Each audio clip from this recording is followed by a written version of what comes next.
How did you get into acting? I was about 18.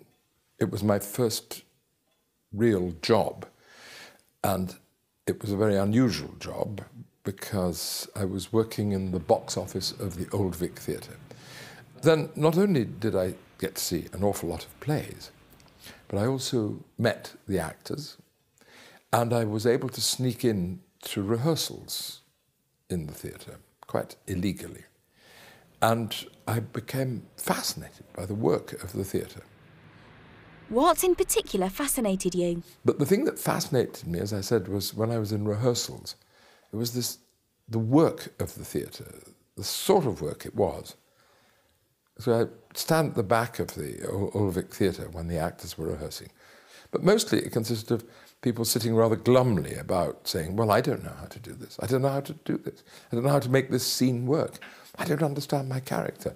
And the director would try to help them to understand the character or suggest a move here or a move there, or maybe they'd try walking in a different way or putting on a different hat. And bit by bit, it started to fall into place. And I thought, what a wonderful job. What a fantastically interesting job to wrestle with these kinds of problems, trying to understand the characters, trying to find out how best to express them and show them off. So I came to acting very much from that point of view. The role that first made you famous as a young actor was playing Mozart in the original theatre production of Amadeus, which later went on to become a film. What was the most challenging thing about playing the part of Mozart? What was a challenge was that Mozart was a person who'd actually lived and was indeed one of the greatest artistic geniuses of the whole of Western civilization. And I was a great lover and admirer of Mozart's music. So there was a tremendous challenge to bridge the character that Peter Schaffer had written. And Peter Schaffer knows all about Mozart as he could, so that Mozart was sort of a smutty, hysterical child, really, in a lot of the play.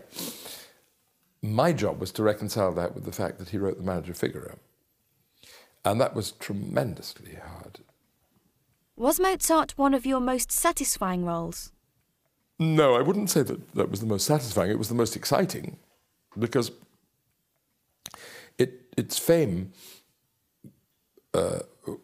almost from the moment it was announced, was overwhelmingly greater than anything I had ever done, or to be honest, ever have done since.